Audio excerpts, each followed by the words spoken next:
So we specialize in three things. Compulsive artists who make fantastic art with great color, composition. Tom, why don't you let her in? And they're easy. They're also, all the artists we work with are easy to deal with. Life is too short to deal with, nasty, hard to work with people. If ever there was a Renaissance man in art, the field of art here in Louisville, Kentucky, it's Tom Pfannerstill. He does it all. He paints, he carves, he does it all. I'm an artist and I live in Louisville. I thought when I was coming up that I had to live in New York. And I took a couple of trips up to New York, and everyone I knew that was in New York wasn't making art any longer.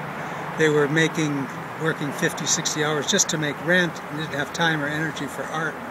So I gave up that dream of moving to New York, but I ended up working here in Louisville and found it a wonderful lifestyle, great place to work, great group of artists to help, and you could always ship work to New York. New York was a quick plane ride away, and I've always been happy being here, and I've always liked that decision.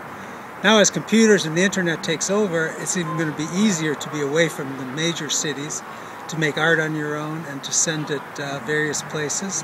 And you can either ship it or there's a lot of electronic work and video work that would be easy to ship electronically anywhere. And I personally own 28, and I've probably purchased at least another 10 or 12 and given them away as gifts. Of course, those were his smaller things, his paint brushes, which people come. I have 11 hanging in one room in my house, and people come in and they say, "What are you doing putting your paintbrushes up on the wall?" Because they are so realistic. There's no doubt in your mind when you see his pieces that you just know that they're metal, and if they're beer cartons, you know that they're cardboard, but they're all wood.